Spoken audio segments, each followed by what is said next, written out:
ഒരു simple cup biryani ഉണ്ടാക്കിയാലോ? അപ്പോൾ ഹലോ, ചില ദിവസമൊക്കെ നമ്മൾ രാവിലെ എണീക്കുമ്പോൾ എന്തേലുമൊക്കെ ഒരു തോന്നില്ലേ? അങ്ങനെ ഇന്ന് തോന്നിയൊരു തോന്നലായിരുന്നു കപ്പ് ബിരിയാണി ഉണ്ടാക്കിയേക്കാന്ന്. പക്ഷേ അതിന് ആദ്യം സാധനം മേടിക്കാൻ പോകണം. സാധനം കിട്ടണമെങ്കിൽ മലയാളി സ്റ്റോറിൽ പോകണം. പിന്നെ ഒന്നും നോക്കിയില്ല, വണ്ടി എടുത്ത് അർജുനൂരിൽ പാട്ട് വിട്ട് നേരെ വിട്ടു മലയാളി സ്റ്റോറിലേക്ക്. എന്താന്ന് പറഞ്ഞാൽ മലയാളി സ്റ്റോറിൽ എത്തിക്കഴിഞ്ഞാൽ നമ്മുടെ നാട്ടിലെത്തുന്ന ഒരു ഫീലാട്ടോ.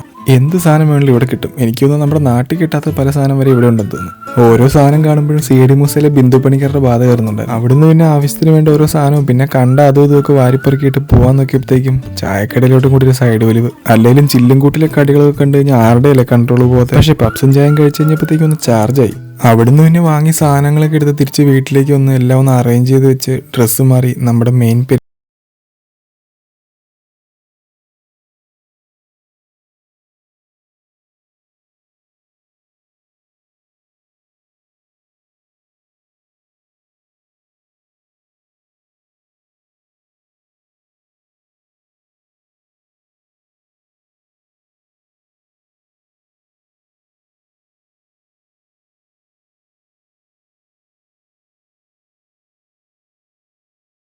ഹലോ എല്ലാവരും ഇവിടെ ഉണ്ടല്ലോ അല്ലേ? ഇത് അത്രയ്ക്ക് വലിയ ബ്രഹ്മാൻഡ റെസിപ്പി ഒന്നും അല്ലായിരുന്നു കേട്ടോ. അതാ പിന്നെ ഞാൻ കാര്യമായിട്ടൊന്നും പറയാണ്ട്. ഇനിയിപ്പോൾ റെസിപ്പി വേണമെന്ന് അത്രയ്ക്ക് നിർബന്ധമാണെങ്കിൽ കമൻറ്റ് ചെയ്തേട്ടോ. ഇതിൽ നല്ലപോലെ ഉണ്ടാക്കിയിട്ട് ഒരെണ്ണം പറഞ്ഞുതരാം.